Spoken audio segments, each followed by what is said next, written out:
This is the Power Producers Podcast, where we are refining and redefining the sales game.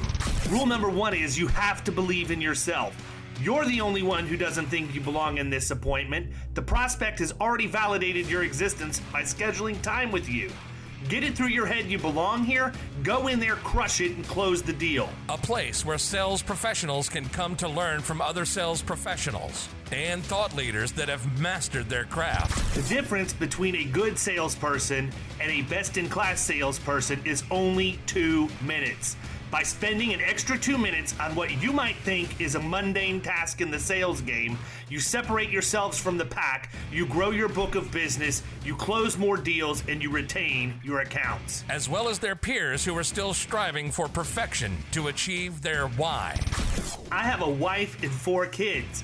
Failure is not an option. Real sales professionals, real stories, real results. Are you ready to feel the power?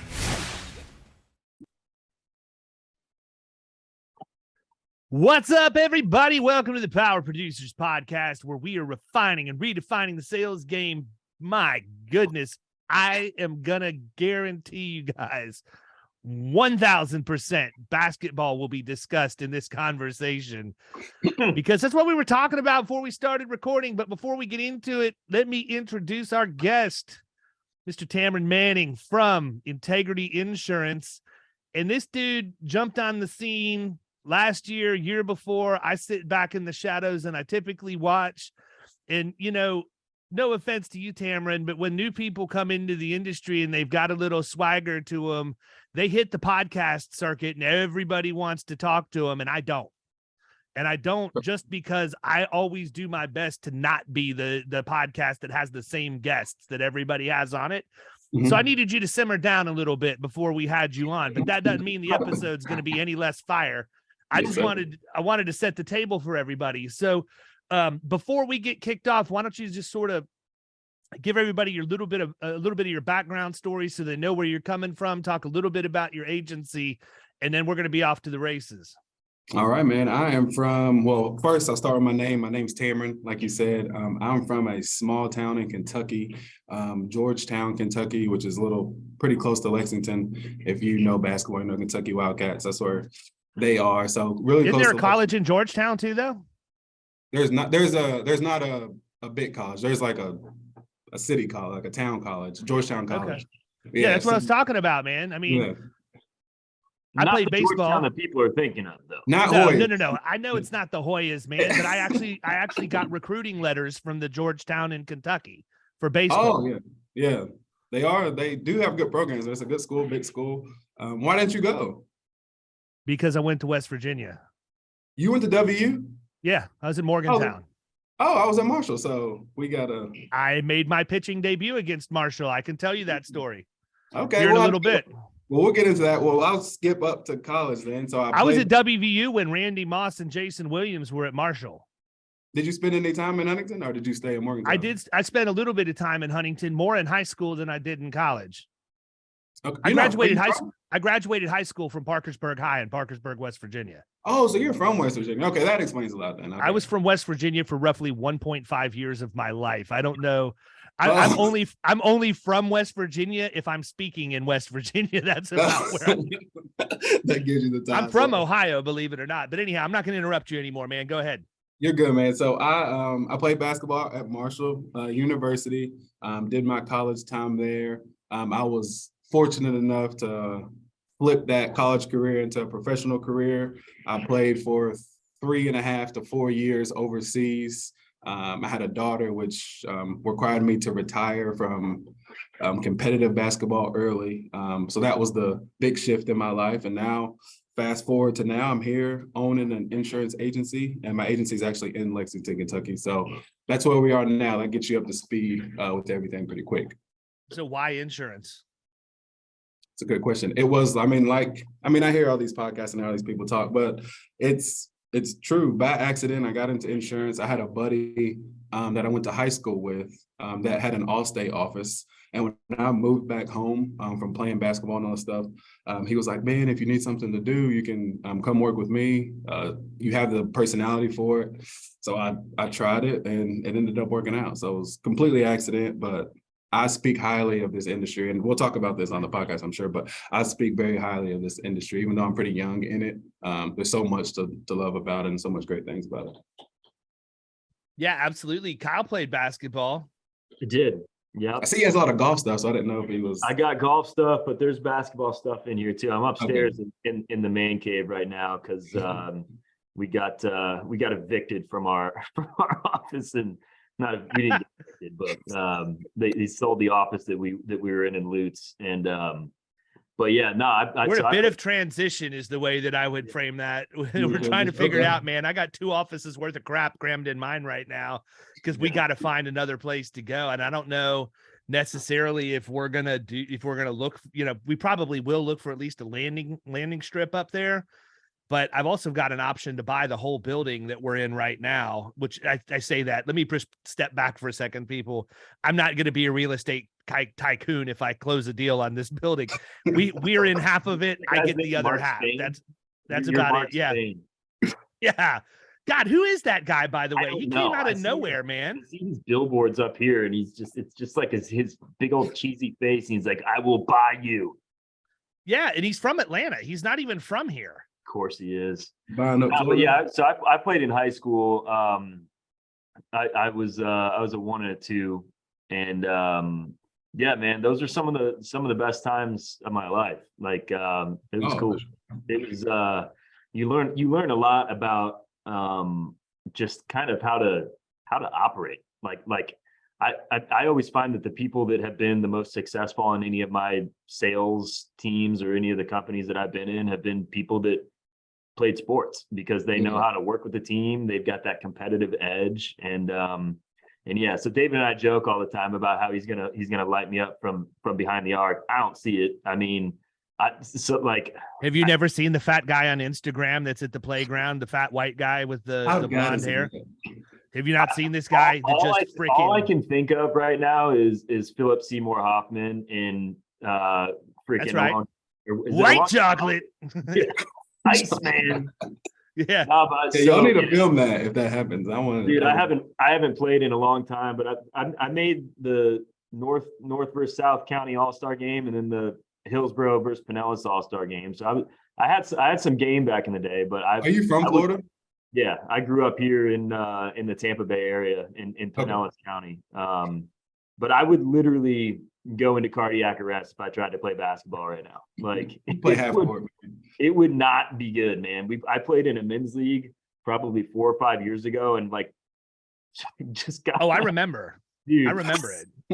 Okay, so that was when I was here. Okay, so I early on though. Early on. First of all, we were playing 2-3 zone. I was walking up the court, and dude, this guy like help side. Yeah, exactly. Nowhere to be found. This guy pump faked and got me in the air, and so I'm like open, and he just like jammed the ball, like punched me in the ribs with the ball, and like tried to draw it out. And I was like, dude, and like literally, I don't think it was broken. I have no way of really. No, but it messed your ribs up. I remember that.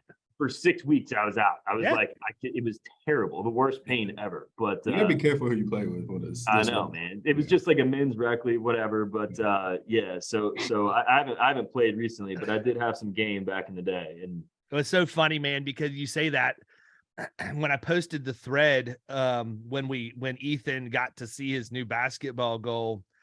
Buried deep in that thread is a dude I grew up with that said, I still remember the patented head fake. And I'm like, so bad, so bad. And he's like, it still got me 8 out of 10 times. But no, I mean, I agree with Kyle. I think a couple of things, man, and I'll be interested in Tamron's experience too. I played baseball, basketball, and football in high school, and it's kind of weird. I played baseball first, and then I played basketball to get in shape for baseball. And then I started playing football to get in shape for basketball, to get in shape for baseball. Baseball was always what I wanted to play.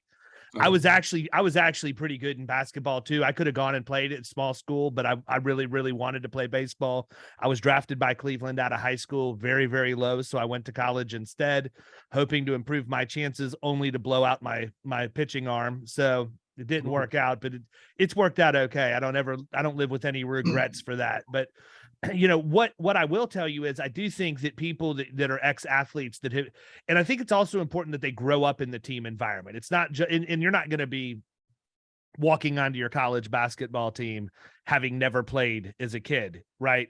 You're conditioned to be on a team from a really early age. And, you know, I think that's probably one of the reasons why I'm so direct in a lot of my conversation, is because when you're playing a sport, man, you don't have time to explain why you're asking for something or why you want to do what you want to do. You basically get on somebody and then you pick them up, you know, as soon as you turn around. And I can look back over the course of my career personally, and the times I have been the most frustrated is when I'm dealing with a group of people who didn't play on teams, didn't grow up in team sports.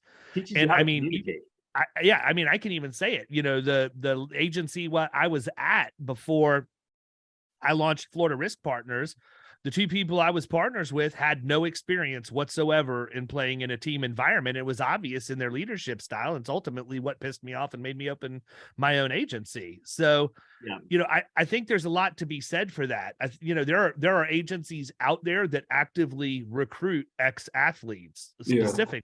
So, you know, I don't know, man. What's your experience? I honestly don't know much about your agency, how big your team is. I expect it's probably not very big yet. You may even be by yourself at this point. I really don't know. I was just more interested, you know, having you come on the show. I wanted to kind of find out, okay, dust has settled a little bit. You know, you've been in the industry a year, 2, 3 years, however long.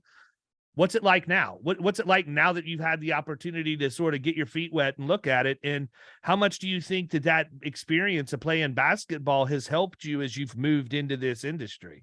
Well, I'll back up just to give some reference. So I opened my agency October 2021. So my agency is obviously in its infancy stages. So you're not even 2 in. You're like about a year and a half. Good for you, man. So I got my so I am by myself currently. So I'm not working with a team at the moment, but that obviously will change sooner than later. But to your point about the athlete thing, I think it also depends on who that person was on the team, because you have some, I mean, you played on the team, so you have some athletes that had bad attitudes and would take that same thing into a workplace. So you have to have either somebody who's a good leader, good communicator, because not everybody on the team.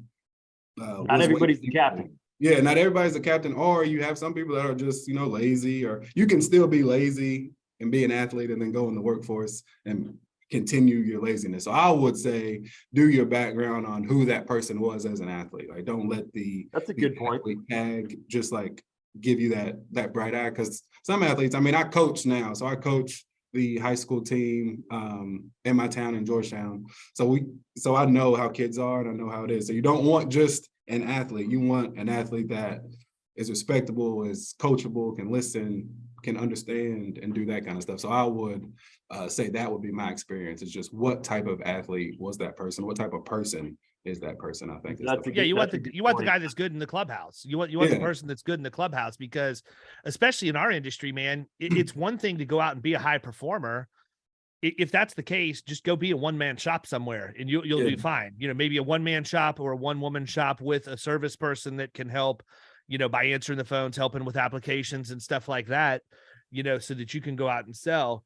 Don't look to build a team, because it's probably going to end up being a disaster. Well, you said something that Tamron, that I brought up on the podcast before, of like personal experience for me. I was playing high school basketball, and I don't know if it was junior or senior year, but I remember the coach said something to me, and I kind of was like arguing with him back about why I made the play that I did, you know, whatever.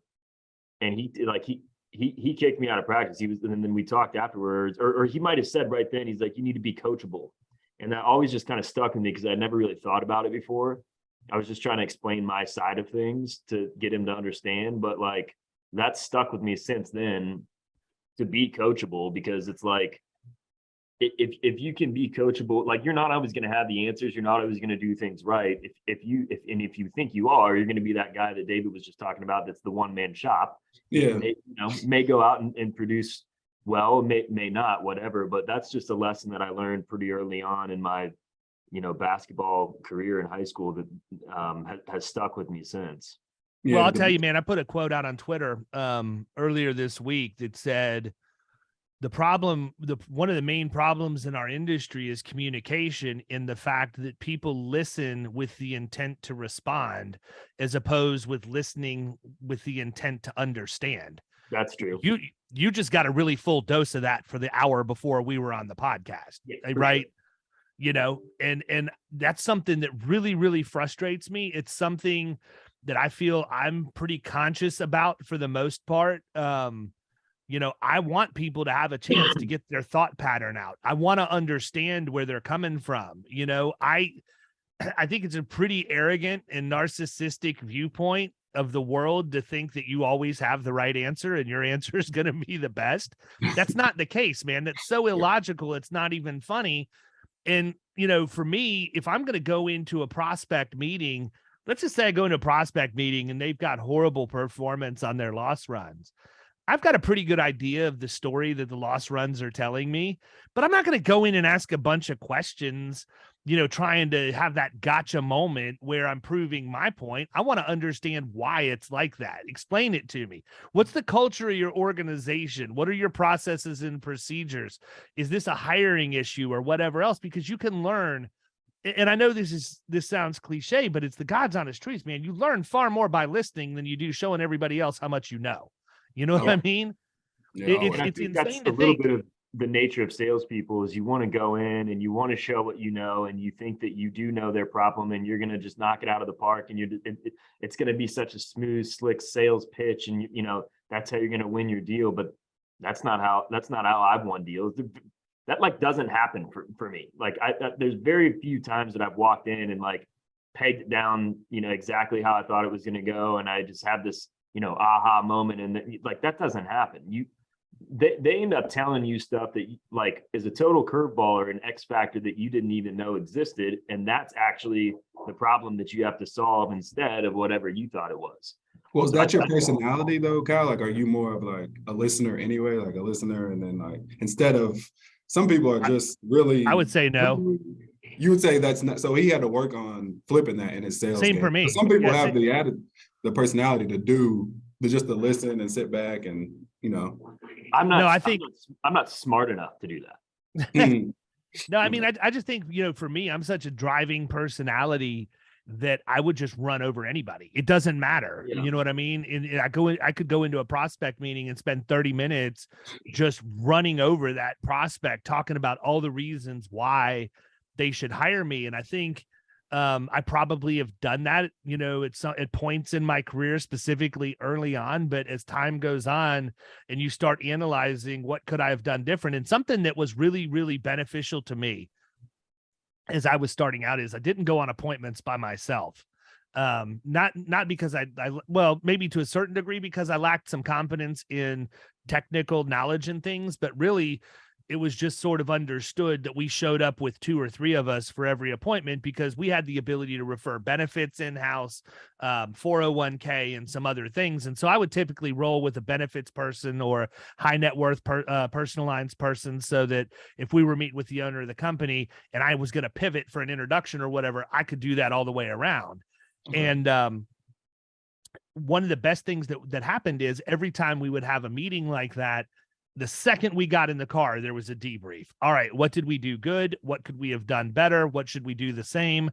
And that way, every single time, while it was still fresh in your mind, you were getting real feedback on your performance. And, I look at this a couple of ways, man. Number one, there's not very many people are able to take very direct criticism right out of the box, especially if you felt like the appointment went really well and you thought you were going to get the deal.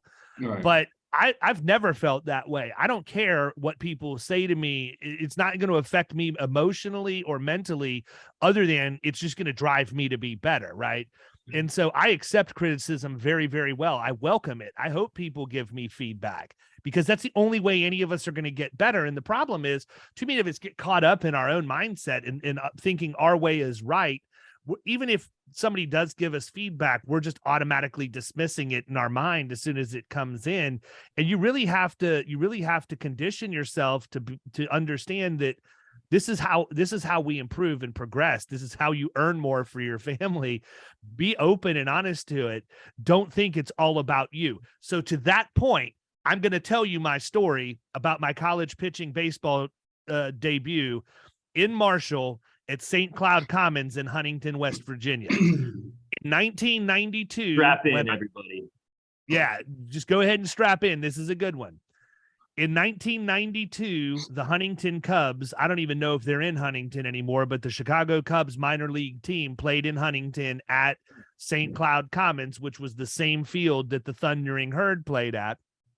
And so it's really cool, man. When we played, we got to play in a lot of the different minor league stadiums and stuff. Even though there may only be like 100 people there, it was still cool to play in the bigger stadium. Yeah. And so at that time, the center field fence opened up and you were in the bullpen and you came out of center field, just like the movie Major League. When Wild Thing comes out at the end of the game to save it, you're coming out of center field after warming up. And I was a freshman. I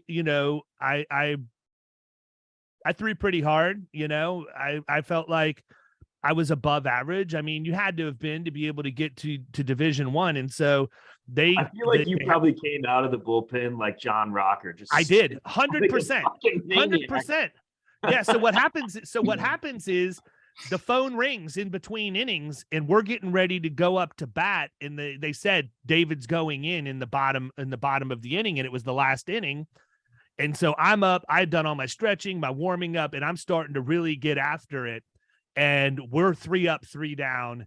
And I hear Thunderstruck start playing over the intercom or over the PA system. And I'm like, how did they know this is my song?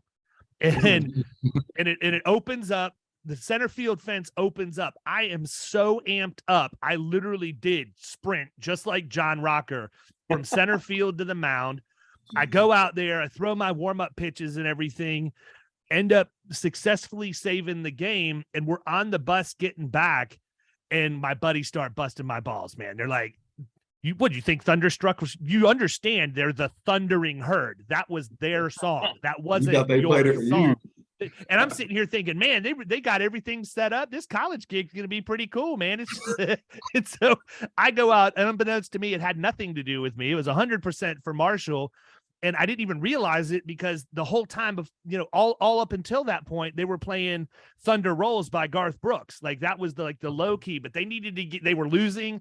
They needed to get the crowd amped up. So they go Thunderstruck. Unfortunately, they got me amped up, and I thought it was all about me. But I sit back and I look at that, and I think about that every now and again when I'm driving around, and I say to myself, how ludicrous is that viewpoint? Here I am, just a small speck on the general spectrum of people who play, and I am so arrogant in my thought process that I think they went out, researched me, figured out what my favorite song was to warm up to, made sure that was on so that this young freshman making his debut had everything set up on a visiting team. Make sure he's ready. It's crazy, right? It's crazy to think anybody would do that. But why do we do that when we go into sales appointments as salespeople, right? That's what people do all the time. And I'm not just relegating that to the insurance industry. I'm talking about when people come in here. People pitch me all the time. I'm the world's worst person to pitch because I'm going to criticize everything to that salesperson when they come in, and I'm going to give them feedback immediately. Like Kyle used to sell office supplies when I would be up at the other office visiting them. We had a reception area, and that's typically where I would work on the computer up there and everything. And I would have the people from WB Mason and all of that coming in all the time. And every single time they came in, I would criticize their pitch right to their face when they came in. It's like, the reason you didn't get past me is because of this. But it was always because all they wanted to do is talk. They never listen. They never take the time to let me explain what my real needs were. And in reality, all they were trying to get me to do was get some really cheap copy paper from them so that then they had me in their system and they could come back and sell me over and over and over again. When in reality, if they would have told me how easy it was to buy snacks, beverages, and water from them, and that they would deliver it on a regular basis, and I never had to screw with going to Costco again and spending the time to do it, I'd have probably been their customer. But there was no fact finding. There was no trying to understand. It was, this is the deal. You got to take it or leave it. I can only offer it for so long. And it's like, what am I buying, a used car, or are we talking about office supplies here? Yeah. Right. I would have been frustrated with that too. Yeah. It's tough to sell to people, I mean, who sell for a living too. So that's part of it. But I will tell you that if they have a good pitch, I tell them that too. In fact, I try and hire them most of the time. That's true. That's how Kyle's there, right? Yeah. What's that? That's how you're there. Kyle and I knew each other because he was a rep for one of the companies that we use. Yeah. And we hit it off. We're both smart Alex, man. We both are very sarcastic, and you know, it works. I will say the one you talked about initially going out on appointments with somebody else so that you could get that feedback. That was one of the parts of the office supply gig that kind of went unnoticed, but was a huge benefit. We would see whatever, 30, 40, 50, just depended on the day, how many businesses. So you'd get a lot of practice and opportunities throughout the day. But I would, if I was training somebody, which I was almost every single day, I'd let them hit 2-3 businesses in a row, and then we'd kind of go sit in the car for a minute. I'd be like, all right, cool. Here's what you're doing well. And then this is the little part that you're leaving out or need to tweak. And that was just an invaluable, aspect of that often gets overlooked. But, I think that being able to take that criticism and that coaching is the only way that you're going to be able to be successful in whatever you're doing. You got to listen. But yeah, the office supply thing was funny, man. Cause I think I told you one time that Quill actually came in, and I had the girl pitching me. It wasn't WB Mason, but it was like Quill, which was the company that I was selling for back in the day. They came in and her pitch was atrocious. And I was just kind of sitting there. I was like biting my tongue because I knew the whole pitch. And I'm sitting there, I'm just like, and afterwards I gave her a little bit of fee. I didn't like totally break her down like David would, but I didn't want to completely kill her confidence, but yeah. Funny. David don't care about that. No, I'm trying to make them better, man. And I tell them that at the end. Sure. I said, if that message stung, I'm sorry, but you're going to thank me for it in a week when you actually get some business. Yeah, or they would quit, whatever. Yeah, I would never sell anything again. Probably shouldn't have been. Yeah, probably shouldn't have been in the industry then. No, for sure. So what was the biggest challenge for you, Tamron, when you got into the industry, when you kind of transitioned through? Talk about that for a minute. Man, honestly, so I started, like I said, as an all-state sales person. So just strictly sales, all personal lines, home, auto, umbrella. So I was pretty naive, man. I just didn't know. I didn't know what I didn't know. So I was new into the industry. I was 25 at the time, I think 24, 25. So I didn't know anything about renewals. I didn't know anything about the claims process. I didn't know anything about processes in general. Because with Allstate, as you know, I mean, all the processes are pretty much built in. You just got to sell it and move on. So once I opened my agency, I would say the biggest eye opener was how detailed the processes need to be. And if you don't have any, if you just sold a policy as an independent agent and didn't have any processes with it, or a onboarding process or anything, you would feel lost. The customer would feel lost. They wouldn't know how to contact you if they had a claim or if they needed to add a car. So all that stuff was stuff I was kind of learning on the fly. So that was probably the toughest transition, is just understanding that, okay, this isn't a built for you type of system anymore. This isn't Allstate. You're going to have to create these things. And luckily, people like David and Bradley and all the people with these podcasts that kind of pin out these different ways you can go, it was a big help for me, because I was able to understand certain processes and what processes I needed, what systems I could use that could help me build some stuff out. So that was probably the biggest hurdle, was just figuring out you need processes and this is how you got to do it and all that stuff. Well, and then the next biggest hurdle is drinking from a fire hose and hearing all of that crap and then figuring out what actually is relevant to you, right? Because, I've been the guy it's the one-man shop.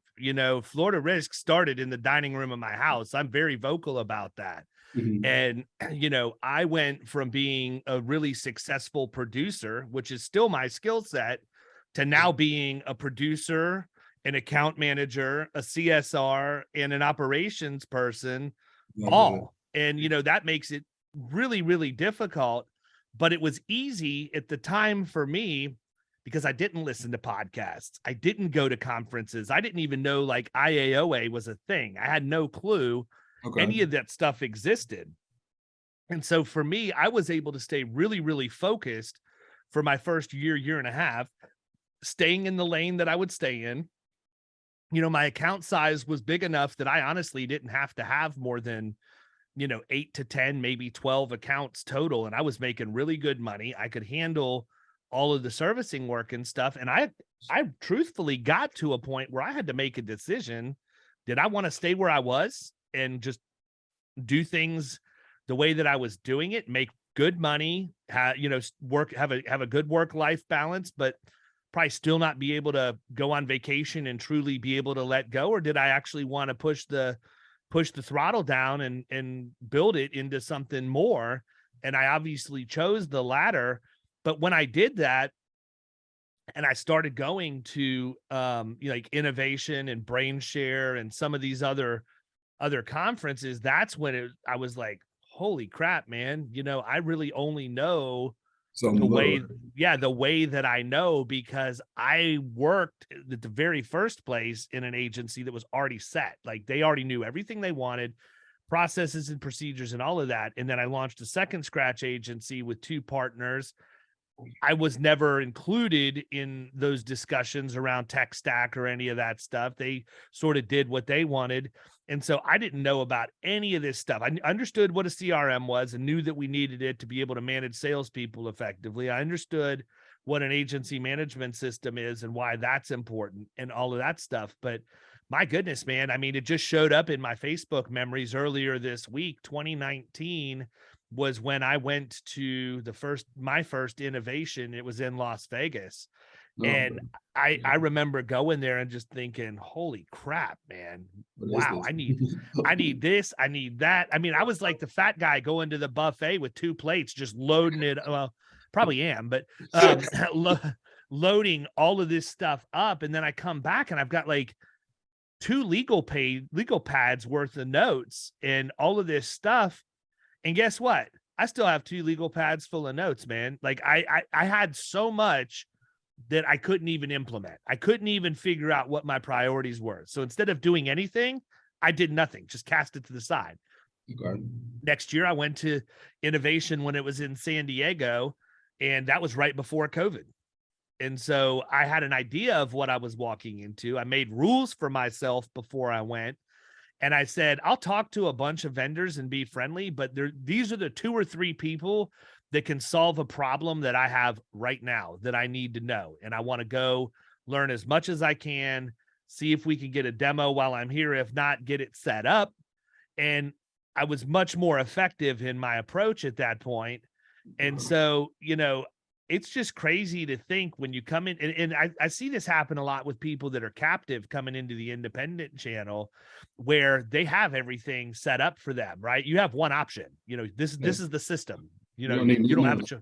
You don't have a choice. It's good and bad because you have that structure, but then you transition in and you're like, okay, now I can do all these different things that I want to do. But like, where do you start? Yeah, there's nowhere to know. There's no way to know. And I was like, well, I figure you want to start with onboarding because you don't really have any claims yet because you don't have any clients. So I was like, let's start with onboarding. Let's figure out. So I use Agency Zoom.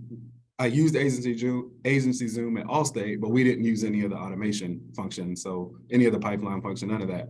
So I had to build that out. Like you said, do some demos, learn from some people, make some mistakes. Man, at the beginning, luckily, I was so small, so it was easy to pivot, but I had some stuff going out, like duplicate stuff going out or like stuff going out at the wrong time. But like I said, we were so small, it was easy to kind of pivot and fix that. And nobody was like pissed off about it because, it was a new agency and stuff like that. So now I've got it to where pretty fine-tuned.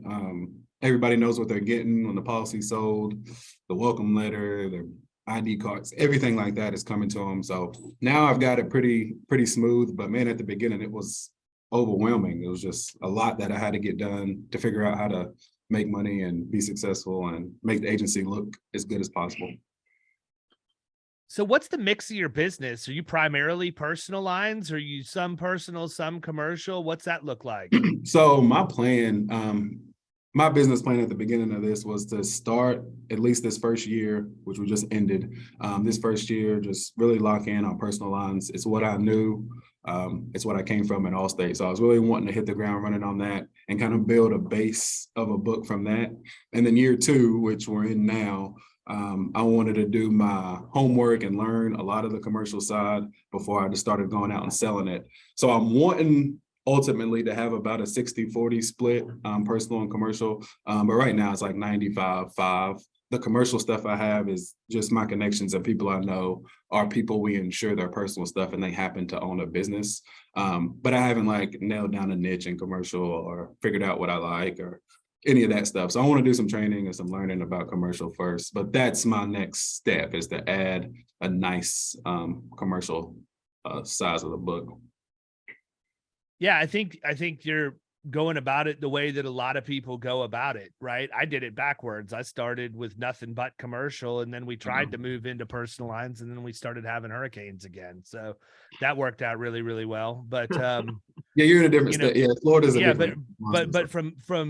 But to my point, man, I think that the thing that you have going for you, in fact, I know the thing that you have going for you, and truthfully, if I had it all to do over again, I probably would have launched personal and commercial at the same time and had just a dedicated division for it. So we were growing it as the agency was growing instead of trying to go back and retrofit it into what we'd already had set up. And the reason why I say that is because having that base of personal lines is huge. It's like a big security blanket, right? Yes. You know, you're not going to ever, I shouldn't say ever, but it's going to be pretty rare that an agency goes in and loses a huge chunk of their personal lines business, unless you're in Florida and a hurricane came and carriers start pulling out. Down here, that's much more realistic. Where you're at, not so much, right? So now that you have that base built, you've got that security, you have that predictable cash flow coming in on a monthly basis. Now you can start expanding out, learning commercial, figuring out what you want to do, what you're going to be good at, and all of that stuff. And you know, I think that you end up, I mean, we may very well end up at the exact same place, right? It wouldn't surprise me.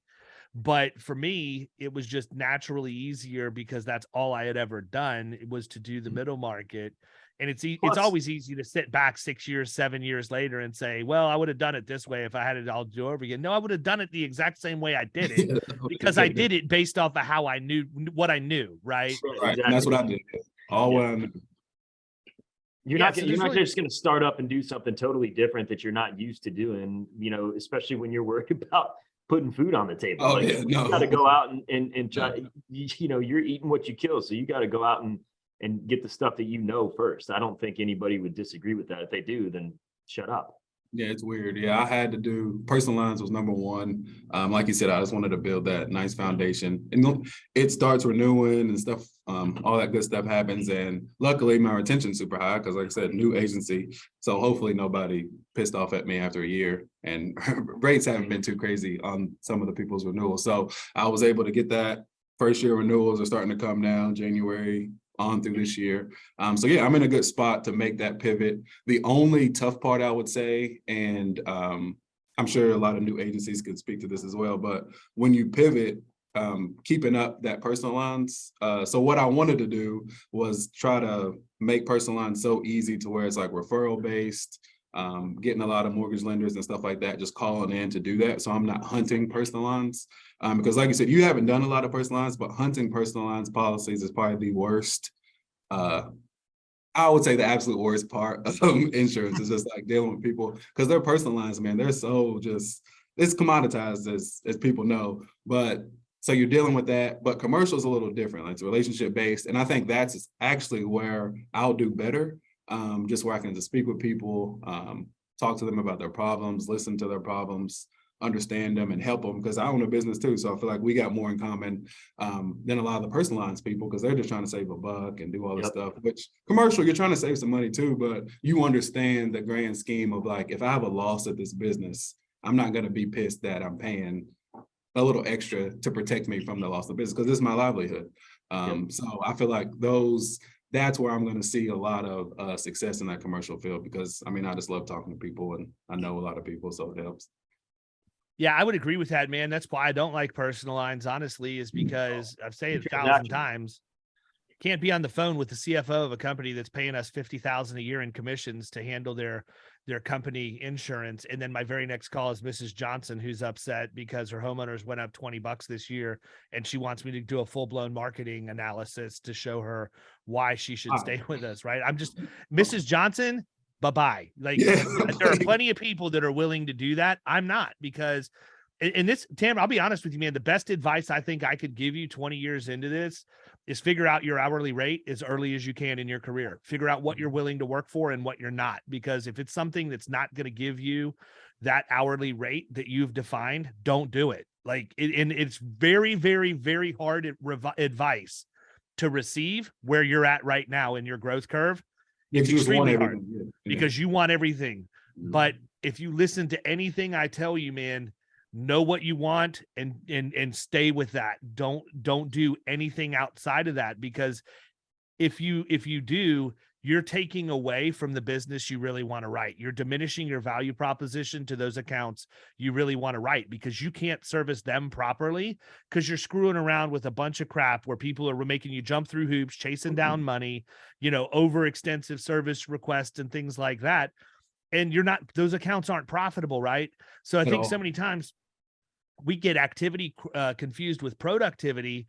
But just look at the profit on an account like that. If you're touching something 3, 4, 5 times a week, I'm going to go look at the revenue, right? If I touch an account 2 or 3 times in a week, I'm going to go see, what's this thing paying us? Hold on a second. Why am I even messing with this? Right. And then I realize, because the electric bill was due that month. And I wrote this because that was E&S and it gave me the commissions I needed to be able to make the electric bill payment. And we end up writing business for the cash flow in our agencies as opposed to what really is going to make our agencies great in the long run. And it takes a long time sometimes to filter some of that out. We still have some stragglers we need to get out of our book. Right. Nicole and I were talking about that yesterday.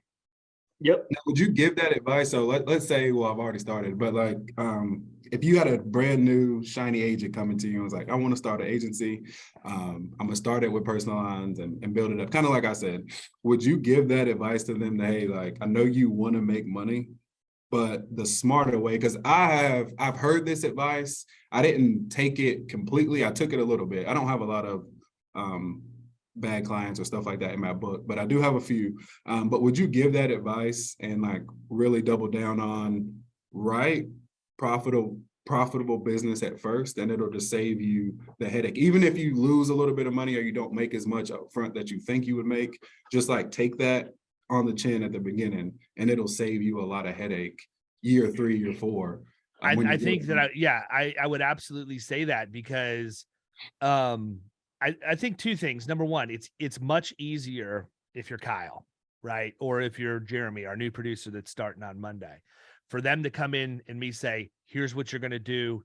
Don't deviate from this. Here's why, right? It's a whole lot easier when you're, and I don't like to use the term employee because everybody here is on a team, but if you're the employee and the person who owns the company is giving you that direction, it's kind of your responsibility to follow that direction. If I'm giving you that advice as a peer, it's not as easy for you to follow because there's no real ramifications to you other than you'll figure it out 2-3 years down the road. Man, I should have listened to David back then because he was right. I think what happens is, to give you a good example here, I just don't want to write. If we write personal auto, it's not going to be less than 100, 300, 100. If you call me and you say, I'd like a quote for 2550, we're not going to give it to you. I'm just not going to. And does that cost me business? It absolutely does. But it also probably protects my loss ratio, helps my retention and all of the other things that you don't necessarily feel right away. But you said something when you were talking about making money. And that's actually the real question. Do you want to make money or do you want to sell policies? Because there's a big difference between the two. You can sell thousands of policies and not make a dime. But if you want to make money, if you want to make profit, here's how you do that. And, it's tough, man, because we see money, we see activity, we see stuff coming in, start seeing some direct deposits hitting the bank account every month. And we feel like things are going really, really well. But then we start paying bills out of that checking account. And that money disappears faster than you expected it to. And it's like, oh, crap, man, I've got a real problem here. Now what? And then you go up, what do? You go out and write more of those policies that caused the problem to begin with. And you just make the problem worse as opposed to, going, just sticking to your guns from the beginning.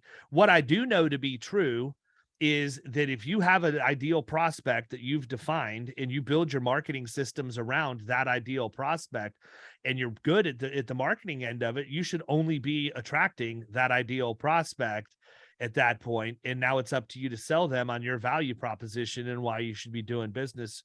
They should be doing business with you.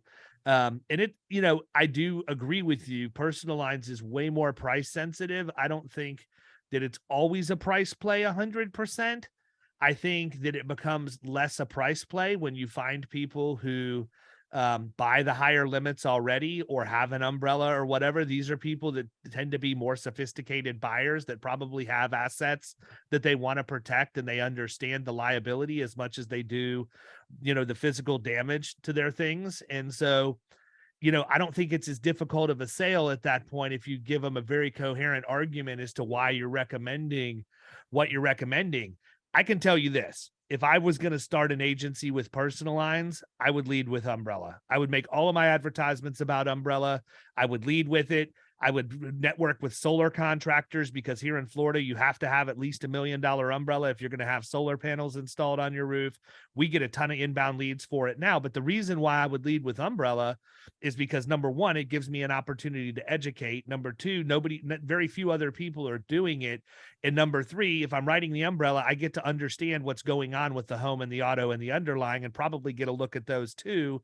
So as opposed to me leading with one and trying, leading with home or leading with auto and then trying to round the account out, I think it's a much more natural process for somebody to lead with umbrella and make it easier to round the account. And now I'm not even going to sit here and pretend like that's my idea. It's not.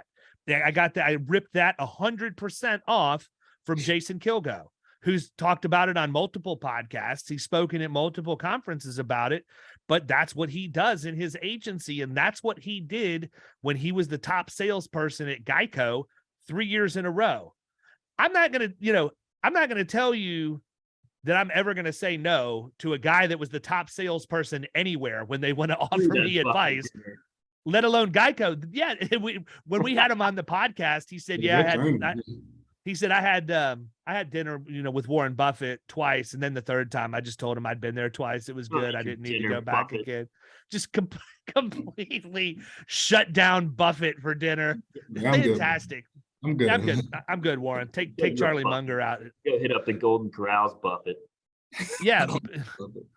But I mean, that would be, how I would go about it. I think that if you're having that conversation, it's completely different, and you certainly can build lead flow around it. But people don't understand, man. I mean, at the end of the day, the average consumer, and it doesn't matter if it's personal or commercial, when you move up into the middle market and you're dealing with a CFO or a controller, they know what they're doing, right? For the most part, unless they're brand new in that role, they understand and they respect what you do. They know who's good.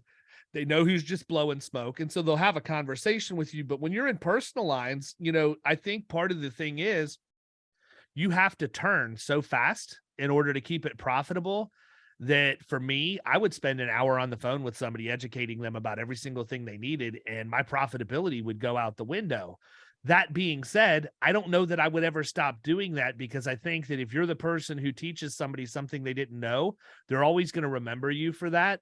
And I think that over time, it builds a much stronger book. It builds better retention, and it builds accounts with more revenue. But it's tough, man, because if you invest an hour and you still only end up with the home, you just spend an hour of your time for a lot less money. So, it's kind of a double-edged sword. But I do know this: I do know that if you write accounts that aren't profitable, volume isn't going to cure your problem. No, just keep writing unprofitable accounts. It's going to make it worse. It's just going to magnify it. Yeah. 100%. So I saw something on Facebook, man. It was, I mean, and we're getting close on time, so I want to be respectful of your time, but I saw something on Facebook and I'm trying to remember what it is, who it is. It may have been somebody playing basketball, but you made a comment and you went in and you offered to help them. Do you remember what it was? Yeah, it was, I think I'm pretty sure I remember what you're talking about. Let me double check. It was Zach Gold and his son. Yep, it was. Yeah. Okay. I was making sure I didn't say the wrong thing and be like, oh no, it's not it. But yeah, it was Zach. I'll be honest with you, man. That's one of the coolest things I've seen somebody do on social. And it was very obvious to me that there was no intent behind it. You were sincere in that. Yeah. So I'm going to tell you something, man. I appreciate the fact that you were willing to go out and do good for somebody else. You have a free pass with me anytime you need it. When you're ready to build your commercial out, all you have to do is pick up the phone. I will be your ride or die and help you do that. Okay. So, I don't know that I'll be any benefit to you in Kentucky, but if you need a sounding board, if you need somebody to give you a different perspective, if you want 20 years of experience, you got a lot of people out there I know that are pulling for you, but I just wanted to let you know from one person who is very much a giver to somebody else that I saw do that. I wanted to reward you for that behavior. And I want to be able to do whatever I can to help you succeed when you're ready to go down that road. Man, I really appreciate that. Like doing, I think that is one of my favorite things about the industry. You have just people like yourself, people like Zach, who don't really, I mean, you don't have to do anything for them, but they're so willing to offer help. They're so willing to be there for you. And just little things, if I could, speak to his son and just give him some encouragement, it's like the least I could do for him. So I really appreciate you extending that offer, and I definitely will cash in on that offer as well. I know. Oh, now that the offer has been made, you don't have a choice, brother, because I'll stay on you. Okay, because I'm not stupid. I know who to ask when somebody with your experience offers help. You don't just turn your cheek. So I'm not stupid. So you will get that cashed in shortly. 100%, man. So listen, as we're wrapping up, what have we not missed that you wanted people to know about Tamron Manning or Integrity Insurance? Man, the one thing I do want people to know, I feel like the insurance industry as a business, I feel like is one of the coolest, different types of businesses. I'm a big business guy. So when I went to college, I was a business major. I did a lot of my networking stuff in college. I moved and shaked a little bit. And I really love just I call it the sport of business. I love business. So I would just want people to know that when you're building something, I started my agency from scratch, build it with like that end goal in mind. Like you want to build a true business, like we talked about, which we didn't get to knock into a lot, but like we talked about, if you want it to be profitable, don't settle for a peanut butter and jelly sandwich when you have like a steak waiting on you at the end of this. Like don't do the little things that'll just feed you for just a little bit.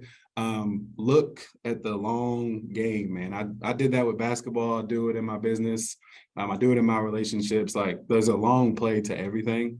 And as somebody who's new into this business, I know where it can go and I know where it can take you. I see people like yourself. I see people like other people who have started their own insurance industry. So that would be my biggest thing I want to share with people is use this as a business. It's not just like if you want it to be a little like mom and pop type of agency, it can be, but there's just so much you could build on top of it. Even if it is a mom and pop agency, you can build something that's pretty substantial and can feed your family for a long time. So that would be my biggest thing I want to show people. Yeah, and I agree, man. You know, we make it way too complicated, in my opinion. It's really, I mean, it's not that the daily grind is not easy, but the planning actually is not that difficult. You just got to figure out where you want to be and then reverse engineer it to where you are right now. Exactly. You know, and I think that's where a lot of people miss the mark is they don't take the time to plan it out. You know, it's ready, fire, aim. And, you know, they start a business with no business plan. They haven't identified what their hourly rate is. So they're working for minimum wage or less when they could be making several $100s an hour if they really allocated their time properly. And, that's to me the biggest thing. And I would challenge anybody out there listening to the podcast right now, if you have not sat down and done a formal business plan, if you've, even as a producer, how in the world do you know what you're supposed to be doing? You don't know where you're going. Yeah, it's like just jumping in my truck, getting on a road, and wherever I end up is where I end up. When in the meantime, you could go and say, I want to make X number of dollars a year. Okay, great. Well, what's the average size deal you're going to write? Okay, cool. How many of those do you have to close to get to that number? Cool. Now we know how many closed deals you have to have at an average revenue amount of this. Great. So in order for you to close this many, how many do you have to meet with? Now you know how many you have to meet with. For you to meet with this many, how many do you have to call on? How many, and all I'm trying to do is go from here's how much money I want to make every year to I need to make this many phone calls, this many emails, this many marketing drops, this many direct mail pieces, whatever we're doing. This is what my behaviors need to be every single day. Guess what? If you do those behaviors every day, it shouldn't be a surprise when you get to your number or more. The problem is, we don't do that. Like, that's not sexy, right? It's not sexy to sit down and plan, reverse engineer it, and then work the plan. It's sexy to go out and close a deal and then go into these forums online and brag to everybody about everything, what you've just done. And in the meantime, you're really just treading water, And so I would challenge everybody, if you're a producer, it's 2023. It is January 26th when we're recording this. We're 1 month in. If you did not have a business plan going into 2023, A, shame on your agency principal. They should have required it of you. But B, you need to go back and look and say, okay, here's where I want to be at the end of this year. It's not too late for you to course correct. If it were 6 months in, it wouldn't be too late for you to course correct, but you got to stop and make that a priority, because there's a lot of you out there that are worried about validating. You're worried about writing enough business, or the agency is going to start putting the screws to you, and doing the same thing with no plan over and over again is never going to get you the result that you want. It's going to find you doing something else. And God forbid you end up having to leave the industry because you weren't given that one simple piece of advice. So take some time over the course of the next week and just really build out your business plan, producers out there. And even if it's just to define the behaviors and not get into all of the niche planning and everything like that, there's a reason why when people come into Killing Commercial, the very first thing they do is write a business plan that we sit down and review together. That's why. I need people to have actionable behaviors, because if you do the behaviors, you're going to get the results. I can't wait until results happen to manage you. I need to manage you in real time. Could you imagine if you played basketball and you went to practice and the coach went for the entire practice and didn't say anything? And then you go to the next practice and they didn't say anything. And then you go for an entire week of practice. Nobody ever says anything. Nobody says, oh, you didn't shoot your 100 free throws before you were supposed to leave, or your form was bad, you need to do this, or where were you? Why didn't you roll over when the zone shifted? Any of this stuff, right? We get coached in real time. Why? Because there's somebody there watching the behaviors, making sure we're doing what we're supposed to do. But what would happen if the coach said nothing at practice all week, and then you had a game on Friday night and you lost miserably, and now the coach is pissed? Coach is upset. You guys suck. You didn't do anything you were supposed to do, blah, blah, blah. Why? Well, because the coach was managing results. They weren't managing behaviors. And that's a big issue that happens in the insurance industry. We need to be better about that. Tamron, thank you for coming on, man. Really appreciate your time today. We're going to go ahead and wrap this episode up. Mr. Houck, it was glad to have you on. We actually got you on a couple this week. I feel like we're starting to get our groove back. For everybody listening, we are actually going to be back to normal here before long. I mean, we've been putting out episodes, but it's kind of been me solo or cobbling together a guest while we were trying to figure out our relocation situation. And what we decided is we're just blocking our Mondays, and we're only going to record on Mondays moving forward, so that we can record from 12 to 5 every Monday and then call it a day, and everybody can plan around that. Everybody's going to get a healthy dose of the D's, baby. There you go. Sounds good, man. All right, guys. Well, we'll holler at you later. Everybody take care. See ya.